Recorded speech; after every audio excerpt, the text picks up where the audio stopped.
With all the stuff happening that's being built right now by people who are just really good at writing AI prompts, what does beehiiv do right now to future-proof? My evolution of how I think about AI has changed a lot over the past few weeks. What sparked your journey and how did it all come together over the last several years to what you're building today? I had legit 49 cents in my bank account. Our competitive advantage is that we give a shit more than everyone else. But you made a post. I'll never bet on a founder who doesn't work on the weekends. It's just like my shortcut cheat code of like if I had to like write checks on the founders. That multi-billion-dollar idea, what was it?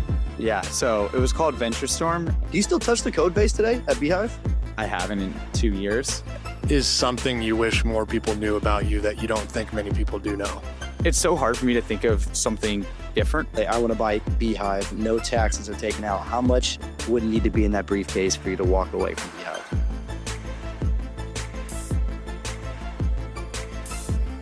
Hey listeners, welcome back to episode 18 of Two Dads in Tech. Today's guest is Tyler Dink, co-founder and CEO of beehiiv and the creator of Big Desk Energy. We get into a lot today. We get into the journey behind Tyler, what brought him to beehiiv from $120K in debt, building one of the fastest growing platforms in media. We talk about future-proofing beehiiv, what he's doing with AI, as well as intuitive software, security, data, how he's really trying to create a tool that AI won't be able to disrupt anytime soon. We get into some real founder stuff. We talk co-founders, what it's like working with yours truly and the mindset behind building on weekends. And we ask some big questions. Would Tyler ever sell beehiiv for a briefcase full of cash? Hang tight, listen to the podcast, subscribe if you haven't already. You're in for a treat. And we would like to give a quick shout out to our sponsor, Agree. If you are not familiar with Agree, they are a DocuSign competitor. And actually over here at Demo, we are switching everything from DocuSign to Agree. And the reason for that is pretty simple. There's three key reasons why, as the CEO of a company, I've decided to switch from DocuSign to Agree. First and foremost, DocuSign is becoming extremely robust and complex. I did not want to have to deal and waste any more time chasing down deals or creating contracts. So those three main reasons are, one, there's templates that are just extremely easy to use. I can just go in there, pop in some information. I don't need to edit anything. Two, they have payment integrations in there, so I can get paid immediately when somebody signs that contract. I don't need to chase down POs. And three, it's just lower pricing. And for me, saving money is a big thing. So those are the three reasons that we're switching over to Agree from DocuSign. But if you have not checked them out, if you have not heard of Agree, go to agree.com. It's the easiest website to go to, agree.com. That's agree.com. All right, Two Dads in Tech listeners, we have a very special guest today, someone who is very near and dear to my heart. Some might even call him my dad. Is the father himself, Father Daddy Dink. Tyler Dink, co-founder and CEO of beehiiv, as well as founder of Big Desk Energy.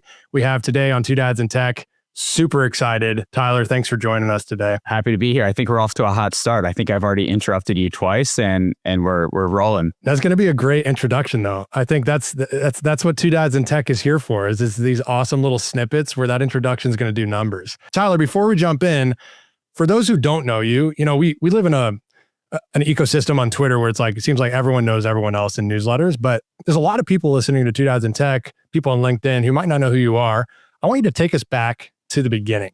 What sparked your journey and how did it all come together over the last several years to what you're building today at beehiiv? Won't go all the way back to the very, very beginning, but I'll start in day you were born. Morning Brew days. Yeah, where were you born? Yeah.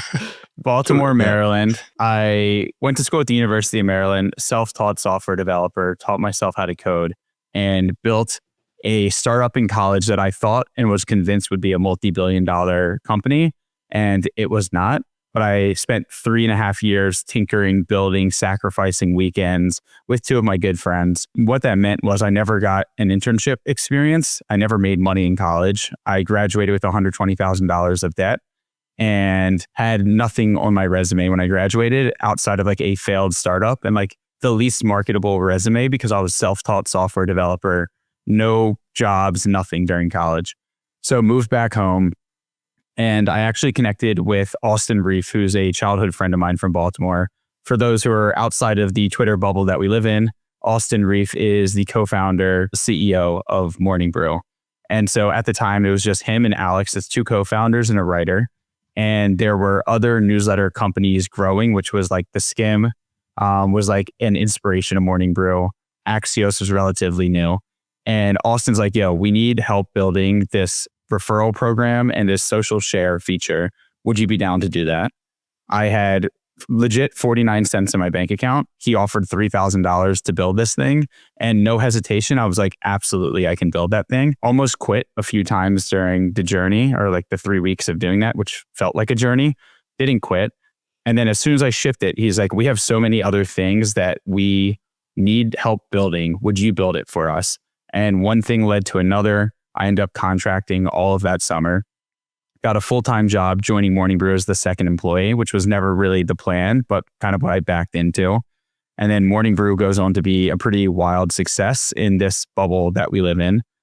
So Morning Brew scaled to 3.5 million readers, doing about $25 million in revenue a year before getting acquired by Business Insider for $75 million. I was, again, the second employee.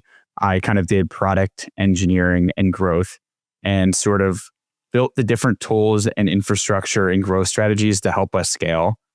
During that journey, we had thousands of people reaching out per week, responding to the newsletter, asking about the referral program, asking about our newsletter templates, asking about what data we were tracking to help grow.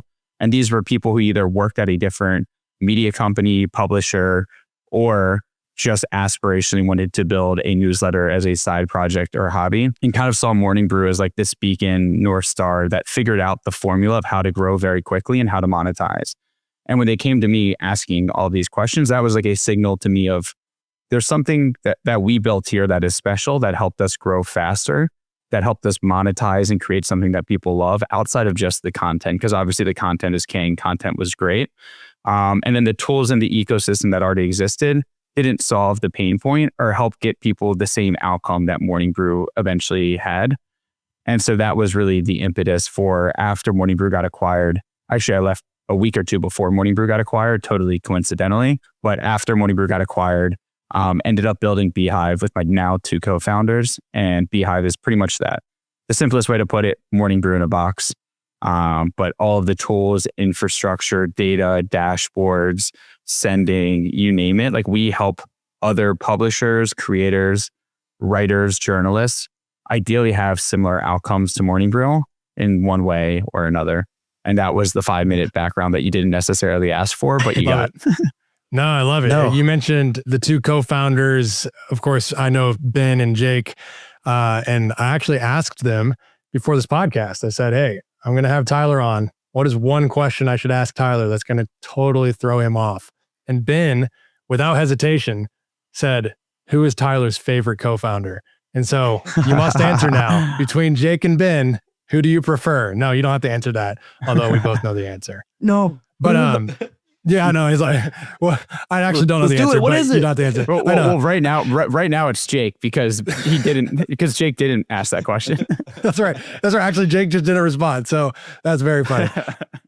Switching gears, 2 weeks ago, I sent you an episode of Two Dads in Tech where we talked about vibe coding. We talked about AI and SaaS. And then, of course, you and I have had a lot of conversations about AI over the last few months, just with some of what is being built at beehiiv. I want to ask you, with all the stuff happening that's being built right now by what some people call non-technical engineers, people who are just really good at writing AI prompts. And then, of course, we know like all the different, tools that have gone from 0 to 20 million ARR in like 8 minutes. What does beehiiv do right now to future-proof beehiiv as a platform, beehiiv as a service, beehiiv as a product? Let's say 24 months into the future as AI is really starting to take hold. Yeah. So you might get another 5-minute answer here, but I've actually, you sent this to me a few weeks ago, and my evolution of how I think about AI has changed a lot over the past few weeks. So I'll try to formulate like what I've been thinking about. I think initially in seeing all of these tools like Lovable and Cursor, which make it so easy and lower the barriers of entry to like ship different types of products, my natural reaction as a founder of a tech company is like defensive, right? It's like, oh, are other people just going to be able to build another beehiiv and offer a similar solution? And I think that's like level one of what my thinking has been for the first like few months of this whole AI rush. And then I speak to the person who leads our data team and realize how much data infrastructure and tools and unique solutions that we've been building to handle like 500 million events every single day. And I was like, that's not something, at least today, that I'm worried that AI will be able to replicate, like the sophistication of that. Then I talked to our head of security, and we have ML models. We're using like 8 different vendors. We have our own proprietary tech that's both protecting the security and infrastructure of beehiiv as a platform, but also on behalf of all of our users. And this is something that she spent a decade plus kind of like building different solutions at different companies that we've adopted. And then we have like these network effects. We have this brand reputation. We have the ad network, and we have hundreds of different advertisers. And then we have like a full support staff of like 15 US based support people. And like very quickly I started to realize like just the pure tech aspect of what you can do, vibe coding, is very far from the infrastructure and sophistication of what we have built. And that doesn't even include what I think a lot of people learn and a lot of engineers have found out is like building it is like sometimes seems like the hard part, but scaling, building a reputation, processes, like infrastructure is far more harder than just having a working solution. So I've kind of shifted, and I do think AI will advance and the tech will get better. And some of this like security infrastructure and data infrastructure may get to a point where it is sophisticated enough to mimic that. But I think I've moved on from thinking I'm worried that there's going to be 100 different beehiivs that spin up and try to compete with us. Where I've shifted to is I actually think, and maybe this is where people got to this conclusion sooner, the bigger risk is users, large users who are spending a lot of money may actually just jump to building their own solution rather than using a vendor. And so if you're used to paying HubSpot or Salesforce $75,000 a year, but you only use 5% of their tools and it's super clunky and you need to hire like a Salesforce admin to do anything. At what point as like a large enterprise company does it just make more sense to build your own solution using AI tools? It might take a few months and iterations, but now you're not paying Salesforce $75,000 and you only have the tools and features that your company needs. And so to apply that to like email and beehiiv, for example, if you're a sender or like a publisher, let's say you have 50 needs, like feature needs that you want. And when you look and make a vendor decision, you're like, okay, beehiiv does 45 of those 50. Maybe Sailthrough does 40 of the 50. Maybe MailChimp does 30 of the 50. So there's like functionality is like one vector. There's price. So which company's gonna give me the best price? And then there's like reputation and like, do I trust this company? Do I think they can execute? And I think there's a path where what you notice is all of those vendors only had a maximum of like 45 of the 50 things. And I think that's true of like any vendor decision you make. You're always making some sacrifice where they don't have like the perfect custom fitted solution for you, but you're okay having 45 of 50 because it's the right price and you don't have to build it yourself. And so to answer your question, like I think the threat is if there are very expensive solutions in the market, and there's a way to create a solution vibe coding or using AI that gets you 50 of the 50 things that you want, then there's like some overlap of like, that's where I could see users building their own solution. And that's where I think very expensive solutions fall down. And then to answer your question more directly, I don't feel extremely threatened by that in our current business model because we're actually extremely cost efficient.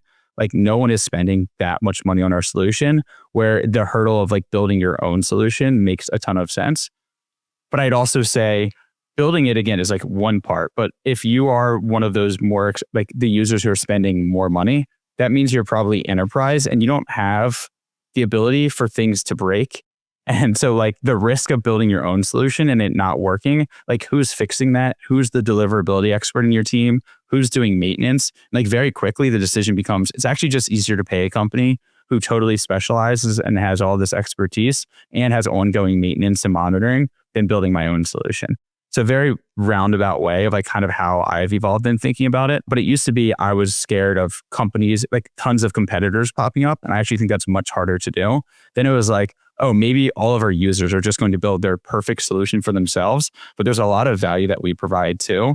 And I think there might be some facet of that. But I think that's the bigger threat and not a massive threat to us right now. Yeah, Tyler, what I'm seeing is kind of exactly what you're saying is right now, things are much more sophisticated and complex from a tech perspective than people really think. Like there's something shiny that someone will build on Cursor. And then like you just mentioned, You have to maintain it. You've got to fix it. And let's hypothetically say you do build an application on Cursor and it scales to hundreds of thousands of users. That non-technical person will have no idea how to be able to scale that from a back-end perspective. And right now, what you mentioned was users they might just build their own thing, right? Because it's easier to build than ever. And then there's two cases of that. One was a viral story. I'm sure you heard. One was somebody built like a DocuSign competitor for free. It was viral all over X or Twitter and as well as LinkedIn. But I have a friend building a CRM who uses HubSpot. So to your example, who uses HubSpot, but his big issue is he never remembers the follow up with the people in HubSpot. So he's building a CRM specifically for follow-up reminders and follow-up automations to make sure that he's always following up with prospects, customers, et cetera. And so I agree with that. I think it's shiny and it's fun to talk about right now. And it's fun to be like, oh, I'm going to build this application, even though I don't know how to code. But realistically, I don't think we're there quite yet to build what we spoke about, Daniel, was an enterprise scale application. But I did have a couple of questions. We're going to rewind back to your early days when you had 49 cents in your bank account. That multi-billion-dollar idea, what was it? Yeah. So it was called Venture Storm. And the thinking was, I'll take a step back. I was in all of the entrepreneur programs at University of Maryland. And like, if you've ever done like an entrepreneurship course, it's a lot of like, build your business model, build a marketing plan, maybe build a prototype or wireframe, but you never actually like build the product. And there's a lot of hypothetical of like, oh, once you have this many employees, this is how you do management. But it's all like theory and like early stage, like ideation, very little building. And I think that's because most of the people in these entrepreneurship programs, typically, at least my experience, weren't technical and there wasn't Cursor and Lovable at the time. So like you were just like had these like tech ideas, like mobile apps were super hot in 2014. Oh, the whole class had a mobile app idea. No one knew how to build a mobile app, right? And then across campus, University of Maryland has like a top 20 computer science program. So like the kids that actually did know how to code and could build those solutions, but they were like two different worlds and they didn't interact whatsoever. So typical college student thinking about college kids' problems, I'm like, if we could connect the two and take like the smartest computer science program kids and the smartest entrepreneurial business school kids, put them together and build these companies. I think that there could be like this hotbed of startups and entrepreneurship on different college campuses. Problem one is college kids don't have money. So like terrible market to go after. Like who's paying for this service? Two is you're actually targeting not just people that don't have money, but you're targeting the stage of company, like pre-seed, pre-idea, basically, where there is no money being generated. So like, what are you charging? Like there's not a transaction fee. It's like co-founder matchmaking. And then you're like, oh, maybe we take a bit of equity in this future yet to be launched venture. And then it just gets super messy because who's doing the legal work to manage all of like the 2% equity that you have in these different companies? So, again, the experience was 10 out of 10, amazing. It taught me how to code. I'm like only on this trajectory because I forced myself how to code because we were also in that same bucket. We were like, okay, now that we have this idea, how the hell do we build this? And so we had to teach ourselves. But yeah, that was the idea for I think there's still room for that idea. I know AngelList is now doing their thing and Wellfound's doing their thing as well. Do you still touch the code base today at beehiiv, or are you completely removed from coding? I haven't in 2 years. I'd say like the first year pre-launch, like there was nothing to do but code. So it was me, Ben, and Jake just coding every free minute that we had. After launching, we have this ambitious roadmap, but like I've written about it a few times. We launched and we were like the least competitive product in the market just by nature of like being new, and everyone else has been around for like 5, 10, 15 years. So I spent a lot of the early days coding, but it was like pretty clear. Like they're all like actual, like properly educated software engineers with like real experience. And I'm just like the scrappiest self-taught, get it done. But like I was causing more issues than I was like helping. And so eventually moved out of the code base. Just taping everything together. Yeah, I get it. I tried the same thing. I get it. I do think as like a technical founder or like a PM, and like I spend most of my time in product, the superpower of actually understanding how code works, like how the files fit together, what like technical requirements actually means and like what needs to be built, the difficulty. I think it's like a huge superpower. So like anyone thinking about product, I think understanding like at least lightweight how to code and like what's actually going on is like a huge, huge superpower. And I think to that point, something I always boast about you and beehiiv and the story of beehiiv and the product is it's uncommon you find someone in your seat, Tyler, that understands as intimately as you do each different organization in the company.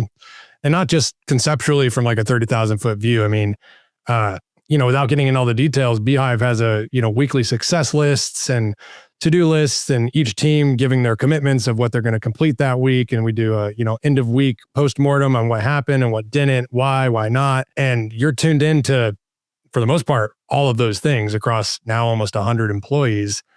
That's chaotic. A lot of people couldn't do that, couldn't handle that. And all the while, you're building this side hustle that, according to this recent interview with Greg Eisenberg, is doing somewhere to the effect of 20 to 30,000 a month, Big Desk Energy. So walk us through, what is Big Desk Energy and how did it become what it is now from how it began, I think, several years ago as just a Spotify playlist? Walk us through that journey. Yeah. Also, the secret to both of that is like, I actually do sleep 7 hours, surprisingly, but I'm stressed 24/7. And I work Friday nights, I work Saturday. So like, that's why I'm not a dad in tech yet. I work a shit ton, and that's kind of the sacrifice that I've chosen. Yeah. So Big Desk Energy was a Spotify playlist back in the Morning Brew days. I don't know where I came up with the name. I mean, I have some ideas, and I think that was like trending at the time.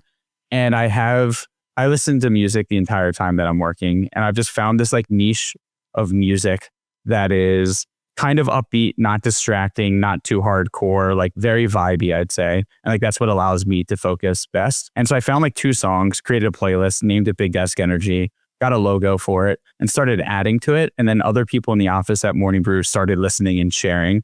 Got to like 100 followers on Spotify. And then like the cheat code was Morning Brew just dropped it in like a newsletter to 2 million people. That got it to like 8,000 followers. And then it had like a little like cult following since then. And that's like kind of all it was for 4 years. And then when I launched beehiiv, like I've always wanted to publicize the journey more than just Twitter and LinkedIn, and like go a little bit deeper and like kind of like one of the, so I'll speak as if no one has any idea who I am. I like lean very deep into the build in public, and do on Twitter, do on LinkedIn. And that's everything from what we're building, what we're launching, who we're hiring, milestones. We just hit 1 million MRR or 10 million ARR or whatever it is. Shortcomings, failures, like everything. I think that's kind of like that vulnerability, I think resonates with like a very wide range of people. I think some people do build in public, but it's only positive. And like, fortunately, beehiiv has been mostly positive, but there's definitely been some downers. And I think a lot of founders are scared to publicize the failures because they're on this venture capital flywheel where they can't show any kink in the armor because it hurts their ability to potentially raise money or hire in the future. And I've just kind of taken the stance of like, it's totally normal that happens during the startup journey. And I share everything extremely transparently. And so anyway, I've always kind of had that mentality. And like 2 Novembers ago, it was like the lull of the holidays, and I like actually had like the slightest bit more time than usual. And like, it was like a false promise of like, oh, I think I can launch this newsletter now. And so I like stayed up all night. I was like trying to think of the name. I was like going to do like a totally different branding. And I was like, wait, I already have this amazing brand, like retro Windows 98 brand in Big Desk Energy. And it totally kind of aligns with like Big Desk Energy, working, startup, building this company, whatever. So launched the newsletter in January of 2024. And it's been, funny enough, like one of the most stressful things for me. Like writing doesn't come super easy, and having like a 1,500 word essay hanging over your head every single week, and you have to get it out on this Tuesday, and like you press send, like I sent it a few hours ago, feels amazing. And I already have like this creeping anxiety of like, I have to come up with the next topic and write this next thing that people are entertained by. But it's also been one of the highest ROI activities I've done. I think we're at like 90,000 subscribers today. And the ability to take these insights and learnings from building the company and lessons and failures, of which there have been many, and publicizing and sharing them, has found like a huge community of other founders and startup employees who resonate a ton with that. So it's like very gratifying and enjoyable, and pays the rent a little bit as well. Love that. And I think as beehiiv turns into, the unicorn that you have every expectation it will turn into one day, Big Desk Energy is almost like this artifact where, right already you're doing a lead magnet to give away all the investor updates 12 months behind. So people can follow as though they're an investor. So 90,000 people or more can be an investor of beehiiv a year behind the fact, just to see, what your brain, how your brain works, the way that you're operating the company. I mean, I can't imagine how many hundreds, if not thousands of founders will learn from that into the future, just on how to raise and how to build, personnel, everything. But Troy, what were you going to ask? Yeah, I was going to say, it's funny about really just like the anxiety and stress of a newsletter. We use beehiiv at Demo. I write the Demo newsletter, and just like you, every week I'm like, damn, I got to think of something else to write. And it's got to be in depth. Like, you can't just be like this service level LinkedIn post. I have to go into the detail. Every week, it's the most stressful thing that I probably do every single week at Demo. But I do want to ask a question. I'm going to call you out. About a month ago, I tried to get the exact date, but I couldn't get it on LinkedIn. So that's fine. But you made a post, and I'm going to read it right here verbatim. Very short and sweet post. I'll never bet on a founder who doesn't work on the weekends. I'd love for you to elaborate on that. So this is one of my 2 hot takes. So I feel like I'm in the wrong podcast to take both of my hot takes. My initial hot take was being single, as I'm also not single now as a disclosure, but being single as a founder is a competitive advantage, which was a hot take for a lot of reasons, because most people on the internet can't comprehend that. And they think that means that you cannot be successful unless you are single. And that's not what the case is actually being made. It's both of them actually just boil down to the exact same thing. And it's time. And if you like do the equation of like effort times time is like output, like if you are working efficiently and there's infinite things to do, which there always is in a startup, like the higher odds of success are like probably correlated with your ability to like deliver output.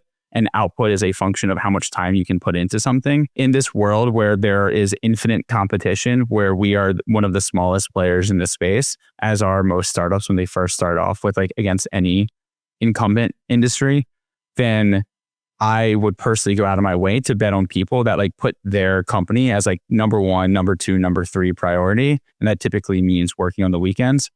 Doesn't mean, again, like your case of this, there's thousands of counterexamples of people who are having success.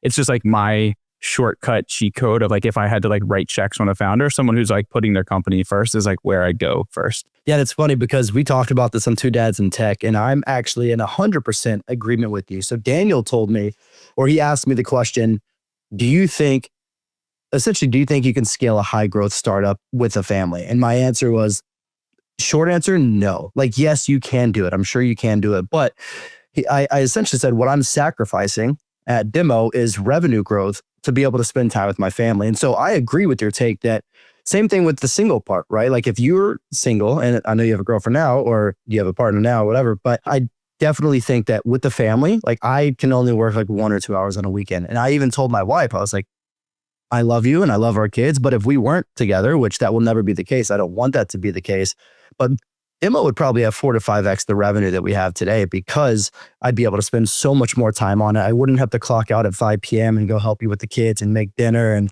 at that point, I'm tired at 9 p.m. I don't want to stay up all night. And so I completely agree with that take. But would you say, and I think it's a lifestyle thing that you'd have to choose, but would you say that that's true for every company, or would you say that's more so true for maybe like the VC-backed high growth startups? I think it's pretty agnostic. It's just like you don't need to be VC-backed to have like this high growth trajectory.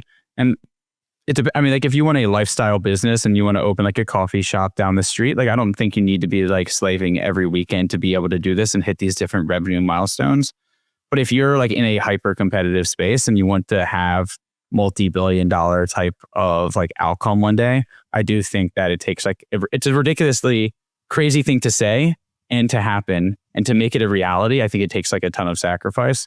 The single tweet actually came from, I have like a founder friend acquaintance who reached out. He's like, hey, I'm like really struggling with this marketing plan. Can you like help me out with this? Like a total favor. And I was like, yeah, shoot, dude, of course. Let's do like, how about Friday, 6 p.m. He's like, dude, I can't. Wife has like this dinner event. Like I can't do it on Friday. I was like, all right, fine. Let's do it like the next Friday. And he's like, I have plans. Like the wife's like friends are in town that weekend. We're hosting like another event. Yep. I'm like, you're the one who's coming to me for help, but you can't even carve like an hour of your time because of like other responsibilities and like commitments that you've made. It's like, that just showed me like where his priorities were. I think that's totally fine. Keeping the wife happy is important and family is definitely important. I'm not saying that is not. Yeah. I'm just saying, like, to me, it became very clear, like, what he was prioritizing in his life. His company ended up failing. Yeah. So one data point, but just like, that's where that tweet initially came from. And it just resonated because I was locked in, headphones in all week. And like, I couldn't wait till Friday night to work more because like, I'm like very passionate about what we're doing. And it was just a total night and day difference between us. No, Yeah. I think Yeah. I also agree with this take. I'm obviously a dad and a husband, but I also consider myself obsessed, and what I lock onto and what I want to build and what I have built in the past, what I'm building now is, I think I'm successful because I obsess over it. I want to do it. I want to give it my all. I want to be wholly devoted. I think it's why I'm a good builder. I think it's why I'm a good dad and good husband, but you're starting with 100% bandwidth and you give 100% of 25% to your family, and that's just a static. And you got a little bit of time to work, and you got a little bit of time to build on the side. I mean, you just can't do it all. And I think Troy and I, we've talked about this, several times in this podcast. Is if I'm going to work for someone, and Tyler, obviously, I work for you. For those listening, you may not have known that. You probably did. I'm fairly vocal about it. I work at beehiiv. I bet personally on founders like you because I'm like, well, dude, I'm going to work for this guy that is bent out of shape and obsessed chaotically about succeeding. And like, not to downplay all the, other complex things in your life, but like, there's nothing else. Like beehiiv is everything to you. And I'm like, that's so easy to get behind someone with that vision because I'm like, you're obsessed with beehiiv winning. And so I'm going to just stand in line and I'm going to be on the trip with that. So I'm gonna add one quick thing here because you're talking. I've asked you actually offline. I've said, how is Tyler as a founder? And Tyler, honestly, offline, he says the same exact thing. Like he's 1 in a million is what he said, verbatim via text. So I'm gonna ask you, Tyler. I clearly see and hear the passion, just how you talk about beehiiv and how you talk about just business in general. But why do you believe beehiiv is going to win with so many other incumbents in the space? I think a lot of it. So there's probably a few ways I can answer it. One is I think the people. And I think if you heard what Daniel just said, me, my co-founders, leadership, like all the way down though to the person we hired last week. We just brought on a chief of staff. And I tasked him with like maybe the most annoying thing. I was like, I want you to actually meet with all 95 employees like on a one-on-one in your first like 3 to 4 weeks. Because I think that is like the best way to learn. One, to meet everyone, obviously. Two, chief of staff's like a little bit of a weird hire where like they kind of like don't have reports and like it's a little defensive. Like, what is this person actually going to do? And he's going to add so much value, but I want people to see that by meeting him. And I think you'll get the best sense of what's working, what's not working, what everyone does if he just meets with them. So he's meeting with all like 95 employees in his first 3 weeks, which like would drive me crazy. And his first takeaway was like, yo, it's actually crazy the level of energy and how bought in everyone is and how committed and hardworking everyone is for a remote company that is still so young. And I think that is like the real testament. I actually use Daniel as like an example when like people are like, why are we going to win? Daniel took a sales call on Thanksgiving with a guy in Canada because they don't have the same Thanksgiving. And the guy just scheduled it and Daniel didn't block off his calendar. And he didn't even think twice. It wasn't like, hey, like it's kind of Thanksgiving. I'm not going to take this call. He is like, I want to win. There's a call and a demo on my calendar. I'm like, yes, it's a holiday and I'm still going to take it. And like, didn't even like bat an eye or complain about it. And I think that mentality is kind of like a shared philosophy for everyone on the team. Like our competitive advantage is that we give a shit more than everyone else. And Yep. I think that is like the best way to encapsulate. And that means when we ship something that's like not perfect, someone being online till 2 a.m. just pushing updates out because it like needs to get done. And we've had like no issues kind of scaling that type of culture. So that's like the it factor and answer to why I think we're going to win in this space. I guess like product and like vision reason to why I think we're going to win is like what I think we're building is so ambitious and different than what's existing in the market. I have this slide I've presented like 3 times that Daniel knows exactly what I'm talking about, but there's this like Venn diagram overlap of like website and like you can think of WordPress, Webflow, like there's a bunch of web builders that exist. There's another part of the Venn diagram, which is email. So like ESPs like MailChimp, ActiveCampaign, Campaign Monitor, they solely allow you to send emails, but they don't do tools, dashboarding, websites, or anything. And then the third part of the Venn diagram is monetization and like ad network. And the example I give there is like Meta.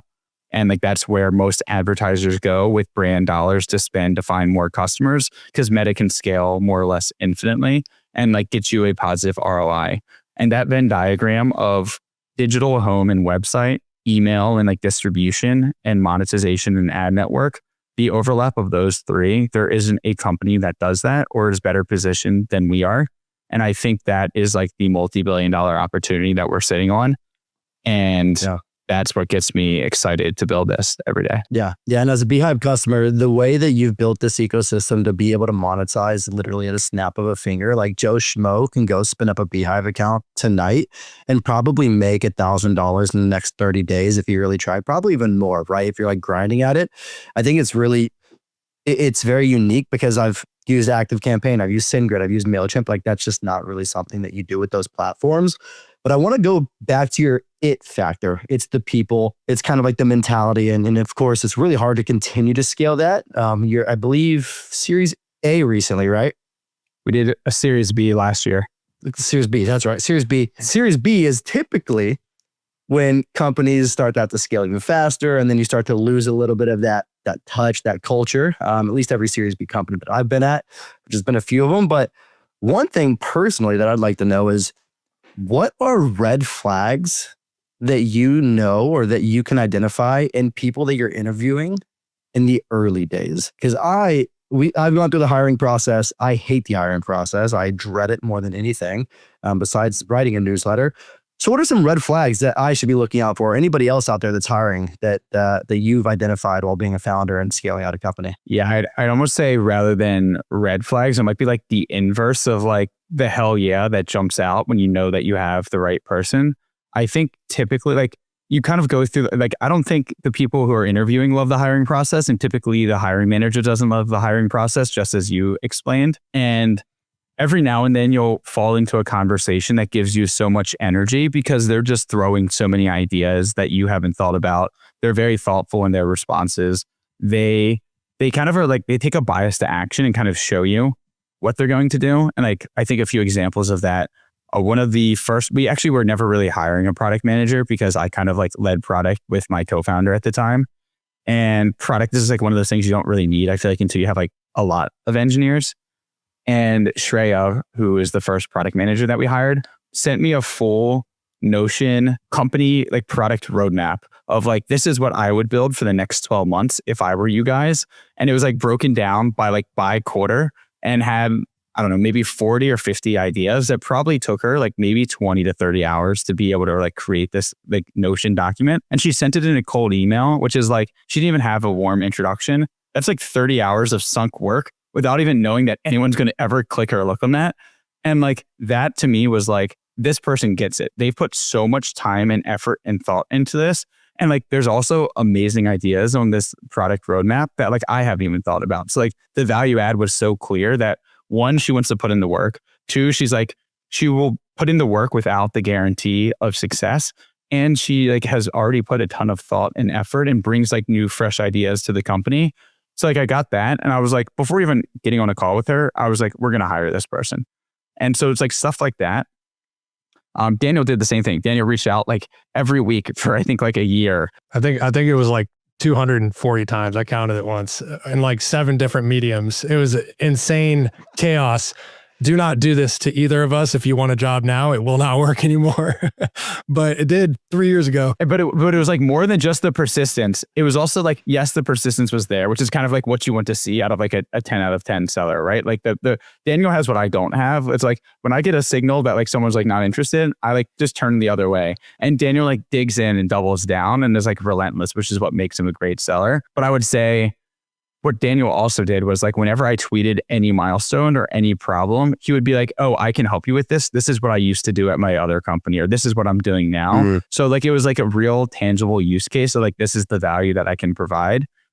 And so both are just like great examples where like red flags, I think, are actually fairly easy to see. To someone who doesn't bring the energy, who doesn't feel like they'd be a good fit, who doesn't stand out from the pack. What I think you're looking for is like the needle in the haystack of like, I had a conversation that I probably didn't want to have because I'm super busy and like hiring is like super important, but kind of a drag on my schedule and everything else. But I left the conversation so motivated with like the wheels turning of, if this person started tomorrow, like I think we could do 5 times more than we're doing today. And I think that becomes pretty apparent. Yeah. Yeah. And Daniel has this weird uniqueness about him where he thinks he can accomplish literally anything, even if it's impossible to accomplish. Like, He can say, I'm going to run for president in 4 years and literally convince himself that he will be the next president and do what it takes. I haven't had that. I have not ever had that thought. But now, But now you know what you I'm got me saying. thinking. My wheels are spinning. What could I do for this country? No, I'm never, ever going to run for president. Well, dude, I do love when I hosted my last like founder mastermind, this guy, Ryan Shank, I'll give him a quick shout. He gave this presentation on the Jesse Insler, like the words you speak matter type thing. And it was just like, it's around like journaling and like how you speak to other people, how you speak about yourself and kind of like talking things into existence. And it's like a little woo-ju, but it's also like so important, I think, as like a reinforcing factor to like say like, no, like our goal isn't this. It's like, we are going to hit 30 million in revenue this year. And like speaking with like a level of certainty when you do things, I think is really healthy and helpful. So like he gave like a whole presentation and that like really opened up my eyes of like it goes all the way down to how he speaks to other employees and how they speak about projects and everything else and how they convey information. I love psychology because everything is like how your brain works and functions and how it perceives things. And so anything around that I think is like a super powerful thing to look into. It's been a wild ride last few years at beehiiv. I remember all those messages I sent you. It was a fun time. It was a fun time. A lot of people know you from beehiiv and your story, but what is something you wish more people knew about you that you don't think many people do know? I don't know. I guess like the people that typically know and follow me now know me through the lens of beehiiv, startup, the single as a competitive advantage, like always working weekends. It's so hard for me to think of something different than that because like that isn't a facade.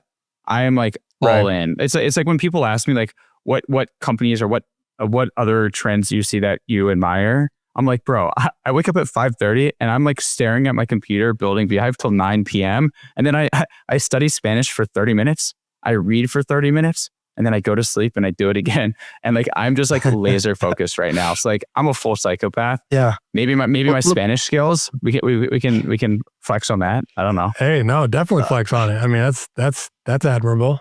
Yeah, do the rest of the podcast in Spanish. But I'm going to ask you a different question that's somewhat related to that, but not too much. But what is one thing from a professional standpoint that you need to work on that you've been pushing off? Yeah. The one that jumps out at me is like fairly easy to say. And there's like two ways to look at it.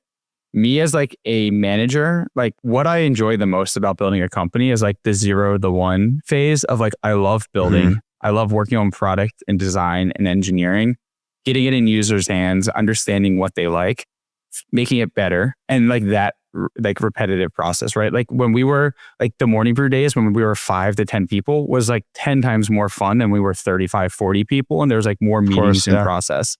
Early days at beehiiv and we're just shipping all day long. And it's like that early like rush of getting like the first bit of revenue and growth and like trajectory. Like that is so exciting to me. And what is less exciting to me at a company of nearly 100 people is recurring meetings, one-on-ones, performance reviews, career chats, like all of that stuff. And so like what you could say is like what I need to work on is like almost all of my direct reports, I'm very hands-off. They're fully autonomous. Like I do very little like coaching and management, I'd say. And like my leadership style is like leading by example. Like I want to build and prioritize the user and the most important thing. And like that's where I want to spend my free time. And so another way to look at that of like what I could work on is just like being a better manager. But I've also listened to podcasts about like the founder of NVIDIA, or like I just listened to the founder of Superhuman. And he's like, I understood what got me joy out of building this company. And it isn't meetings, it isn't one-on-ones. And like, if I want to continue to like wake up every day with energy and build the company that I'm excited to build, I can't just like pick up what is expected as a growing company, which is like these repetitive processes that like actually drain me. And so the founder of NVIDIA, I think, has 60 direct reports and 0 one-on-ones. So I say that's like a double-edged sword of like, I kind of know what I would work on if it was like, if beehiiv success was dependent on me being the world's best manager who coaches and does like these recurring meetings and reviews and everything. But I don't necessarily think that that is what is required for beehiiv to be successful. And so like, I know that that is a 4 out of 10 area. Like I could be the world's best manager. It's just like not what excites me. What excites me is building. Yeah. I was actually just talking to Sendoso's founder, Braden, who's now no longer there, he just stepped down after 10 years of building it. They're still running and doing well. But he was like, dude, I hate these repetitive processes. I love building. Like, I'm so excited to step away from Sendoso to go and build something else, because that's just the fun part. And that's almost a demo. That's kind of what we want to do here, at least me. I don't want to get to 100 employees because I know I'm going to have to start becoming more of a manager or whatever you want to call it. And there's going to be more process into place. And that's not how I work. I'm like, let me get scrappy, let me get things done. And that's what's extremely fun to me. Well, I think that's why like I always push back on like the status quo of like, oh, at Series A, you have to do this. You have to have these meetings. You have to hire HR. You have to do performance reviews. And it's like, you actually don't have to do any of those things. That's just like was the formula of things that have been done previously. But that's also why CEOs and managers end up having 15 different direct reports. And like they actually lose the fun of actually going to work and building because they're doing all of this other bullshit that they don't want to do. And so that's easy for me to say. It's hard to do in practice because when you start hiring more senior people who come from other organizations that expect the one-on-ones, the processes, the meetings, the coaching, the career trajectory and everything else, like it's hard to build a culture because it's easy for me to say as the CEO that like, I don't really want to meet with people. I just want to build and focus on the customer. But it's harder for people who are expecting this to be like a stepping stone in their career, or like a learning experience, or get more time with me to build different skills, to accept that as like, that's how we work. So that's like probably the hardest part of us hiring and cultivating the community. Great answer. Before we bring this in for a landing, I have a final question. If beehiiv was wiped off the face of the planet tomorrow, what would be the next thing you start building? I think if beehiiv was wiped off the face of the planet, I would find a house on a beach far away from everything and just like be there for like 2 months. Love it. I get a lot of joy out of the thought of like not even knowing where my phone is for days on end, not having to like run to like email and Slack or like see which user's mad at me or like what employee needs to like do what or like how I need to unblock someone. Because I've been on this hamster wheel from like Morning Brew days was 3.5 years of me not being a founder, but more like second employee, basically a founder and taking like full ownership over that, to now like being a founder for the past 4 years and like this high growth, always on SaaS environment of like, it's 10 o'clock in LA and like people in Australia are just getting up and something's not working and they're like pinging me on Twitter and it's just nonstop. So I think like the honest answer is like, I'd probably get away from everything for like a few months. I know myself well enough to know it wouldn't last long. But just like 2 months of not checking email, Slack, or caring about anything would be like the much needed reset that I'm desperately craving. Yeah. Daniel, I'm going to ask one last one and it won't Go take for it. long. All right, Tyler, somebody comes up to you. They've got a briefcase full of cash and say, I want to buy beehiiv. No taxes are taken out. How much would need to be in that briefcase for you to walk away from beehiiv? It's a perfect question after I just described this amazing, like away from everything on a beach. Because like now I'm already in the mindset. So someone offers $2 billion today. I'm on the first flight to that beach house that I'm talking about, and I'm not touching my phone for a year. What about 500 million today, cash in front of your face? Because that's a fourth of that. It is a fourth of that. And amazing math. I'm not taking that. All right, interesting. Cool. 2 billion. So if anybody has 2 billion today, they can get beehiiv and they can go scale it themselves. Troy, you don't have $2 billion. Awesome. I assume this was a lead up to you offering to buy beehiiv for a few $1 billion. I'm almost there. Almost. We'll get there. Well, you know the price now. So whenever you have it, just let me know. That's true. Awesome. Well, Tyler, thanks so much for joining. Daniel, I always have you close us out. You're much better at it. So where in the world can they find us? Thank you to everyone for listening to this podcast. If you're looking for Two Dads in Tech, go to twodadsinTech.com. You can find us at shop.twodadsinTech.com if you want to buy one of these awesome dad hats. If you're not watching and you're only listening, imagine the best dad hat you've ever seen in your life. And that's what I'm pointing at right now. You can also find me, Daniel, at twodadsinTech.com if you're interested in sponsoring Two Dads in Tech. This is on all platforms, YouTube, TikTok, Instagram, Spotify, podcast, everything. Please do subscribe if you haven't already. If you made it this far, thanks so much for listening. You are why we do what we do. Thanks again, Tyler. Thanks for having me. Tyler, thank you. Awesome.